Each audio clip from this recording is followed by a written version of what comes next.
Oui, bonjour, mes bien-aimés. Je suis une fois de retour. Donc, j'aimerais aujourd'hui vous parler d'un sujet qui a beaucoup de complexité et de polémiques, qui est la guérison divine. J'ai vraiment eu à cœur de vous parler de ce sujet parce que je réalise combien de gens sont dans des problèmes aujourd'hui. Des chrétiens qui souffrent, qui sont malades et qui ne savent pas quoi penser, qui ne savent pas ce que Dieu a dit, ce que Dieu a promis, ce que Dieu a fait à la croix. Dieu n'est pas seulement mort pour le salut, mais il est mort aussi pour nos infirmités, nos maladies. Et ce sera important et primordial de connaître ce que Dieu avait envisagé pour nous. Tu sais, c'est comme un cadeau. Et dans un cadeau, il y a plusieurs choses qu'on met dedans, un carton du moins, où on a mis plein de choses dedans. Et on vient, on te les donne. Et toi, tu prends qu'une partie. Je crois que celui qui t'a donné les cadeaux, il sera vexé. C'est ce que nous faisons. Nous croyons simplement à Christ en se disant non, j'ai donné ma vie à Christ, je suis sauvé. C'est pas faux. Mais Christ a fait au-delà du fait simplement d'être sauvé. Voilà pourquoi je voudrais commencer. C'est un sujet très vaste, donc je crois que je vais peut-être le faire en deux parties ou en trois en fonction de ma disponibilité. Aujourd'hui, je vais juste faire l'introduction. Et, et je vous prierai vraiment de suivre attentivement parce que c'est un sujet très important. Peut-être, si Dieu permet, je vous parlerai ensuite de la santé divine. Parce qu'il y a une différence entre guérison divine et santé divine. Quand on parle de guérison, c'est qu'il y a une maladie quelque part. La santé divine, c'est qu'il y a l'absence de maladie. Enfin, en bref. Donc voilà.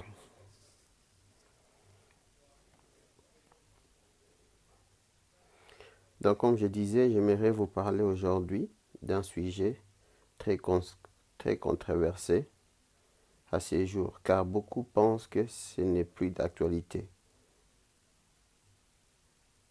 Mais comme j'ai souvent dit, je n'ai pas le monopole de la connaissance, mais j'aimerais que vous puissiez vous-même faire votre propre opinion et tirer une conclusion par rapport à cet enseignement. Pour parler de la guérison, comme je disais tout à l'heure, il faut d'abord parler de la maladie, car sans elle, on ne parlera pas de la guérison. La première question, bien sûr, est la suivante. Est-ce que toute maladie vient du diable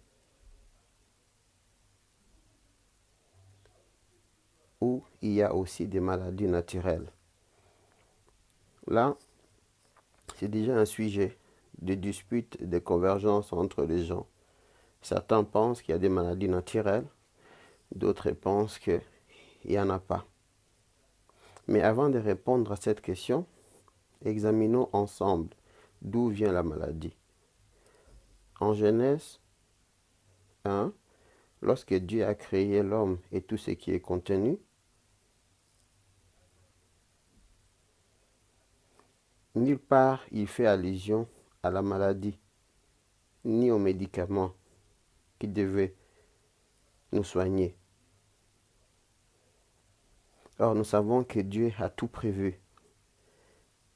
Tout ce qu'il a dit, tout ce il a fait, ben, il n'y a pas plus prévoyant que lui. Lorsque nous voyons Adam et Ève, nous réalisons qu'ils n'ont jamais été malades, du moins avant de tomber dans la chute des péchés. La mort n'existait pas, Parce que la maladie, bien sûr, c'est le chemin vers la mort.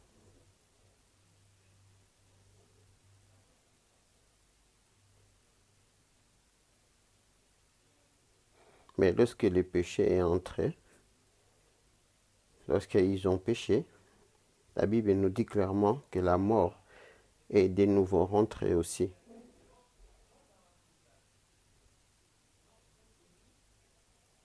Donc, la maladie avec. Car c'est souvent la maladie qui nous conduit vers la mort. Mais lorsque nous voyons à travers Jésus-Christ, Dieu nous a initialisés, c'est-à-dire nous remettre à notre stade initial. Nous sommes revenus au point de départ. Voilà d'ailleurs pourquoi on parle de lui comme étant le deuxième Adam. Mais il n'a pas seulement initialisé, mais il nous a améliorés en même temps. Car jadis, on était en présence de Dieu. Souvenez-vous d'Adam et Ève. Lorsqu'ils avaient péché, la Bible dit que le soir, Dieu est venu les voir. Et quand ils ont entendu la voix de Dieu, ils se sont cachés. Et la Bible dit, il est venu les voir comme d'habitude. Donc ça veut dire qu'il avait l'habitude de venir les visiter. Ils étaient dans la présence de Dieu. Mais Dieu n'était pas en eux. Alors que nous, avec Christ, il a fait mieux que ce que nous étions. Dieu n'est pas, nous ne sommes pas seulement dans la présence de Dieu, mais Dieu est en nous. Voilà pourquoi Paul a dit, ce n'est plus moi qui vis, mais c'est Christ qui vit en moi. Quel privilège nous avons en Jésus-Christ. Jésus-Christ est le modèle par excellence, car nous sommes des petits Jésus, si je puis dire, ou des frères de Jésus, comme on dira par la parole. Et Jésus n'a jamais été malade. Au contraire, même lorsqu'il était en contact avec les lépreux, qui étaient très contagieuses, eh bien, la Bible nous dit que ce lépreux-là est devenu pur. Mais pourquoi?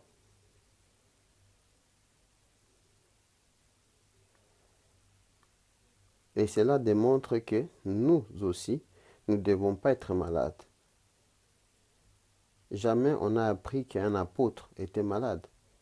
Mais alors pourquoi nous sommes malades aujourd'hui? Et nous les chrétiens en particulier. Pire, nous mourrons même avec cette maladie. Alors que Jésus dit clairement, nous avons été guéris par les meurtrissures de Jésus à la croix. Il ne dit pas que nous serons où nous sommes, mais nous avons été. C'est dans le passé. Donc, Jésus a déjà établi cette guérison en nous, dont nous ne devons pas être malades. On sait que Jésus ne ment jamais. Pourtant, il arrive encore qu'on soit malade. Nous, les chrétiens, en particulier.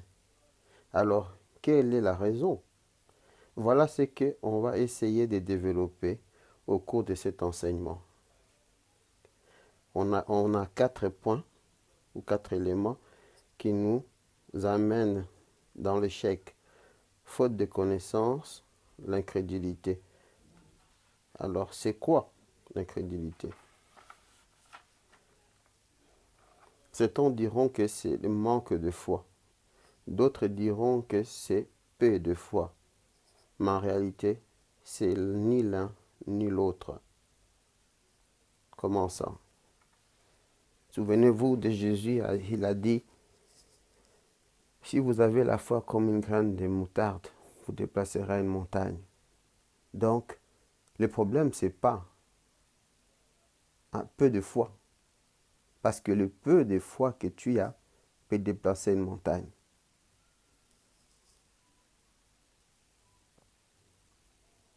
Alors, c'est quoi exactement l'incrédulité? C'est manque de foi totalement. Non. Parce que si vous vous souvenez de l'histoire des apôtres, quand Jésus les a envoyés pour aller chasser les démons, guérir les malades, ils sont revenus avec force en disant, Seigneur, même les démons se sont soumis. Et Jésus leur dira, ne vous réjouissez pas à cause du fait que les démons se soumettent à vous, mais réjouissez-vous à cause de votre nom qui est inscrit dans le livre de vie. Et quelques temps après,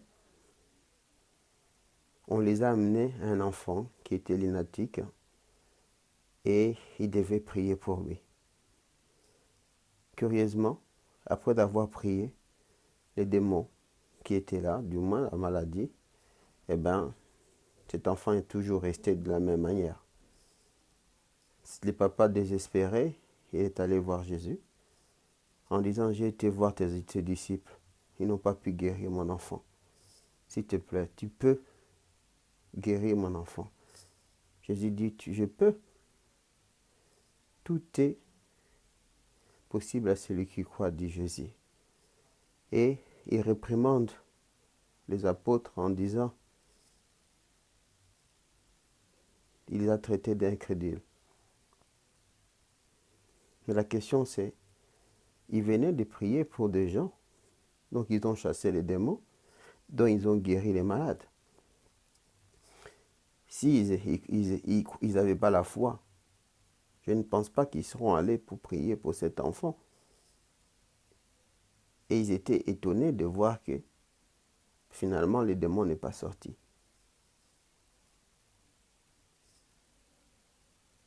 Mais alors c'est quoi exactement être incrédule?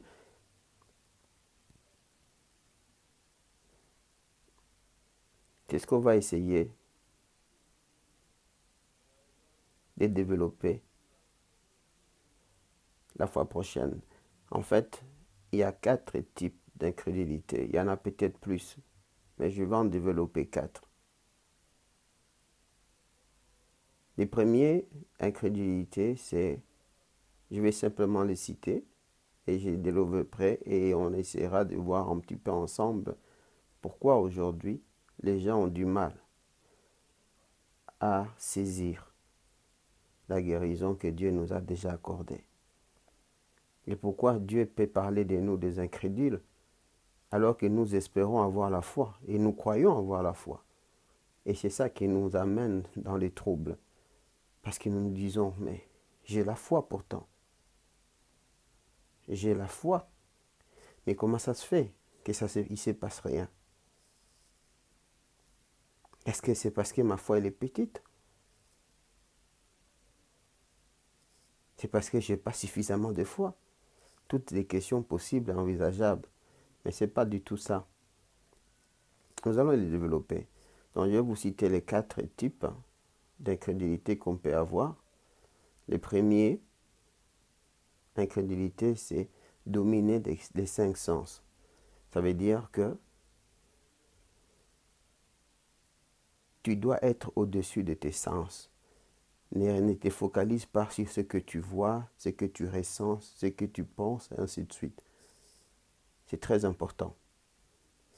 Deuxième incrédulité, ça vient de la peur ou des soucis. Les soucis, la peur peut nous empêcher de saisir ce que Dieu nous a donné. Troisième incrédulité qui vient, c'est le pardon, le manque de pardon. Car lorsque nous ne savons pas pardonner, nous avons beau prier, nous avons beau faire ce qu'on veut, nous avons beau avoir la foi, rien ne peut se passer. Parce que c'est très important. C'est pour ça que nous ne devons pas pardonner. Ce n'est pas pour eux, mais c'est pour nous que nous pardonnons. Et le quatrième, c'est la fausse doctrine. Oui, nous avons tellement appris tellement de choses qui nous amènent totalement à côté. Qui sont loin d'être ce qu'on croit. qui sont loin d'être ce que nous envisageons. Et comme dit la parole, mon peuple meurt parce qu'il manque la connaissance. Voilà les 4 types d'incrédulité que nous allons essayer de développer et que je pense qui peut vous aider vraiment à saisir ce que Dieu veut que vous puissiez comprendre. Je vous bénis.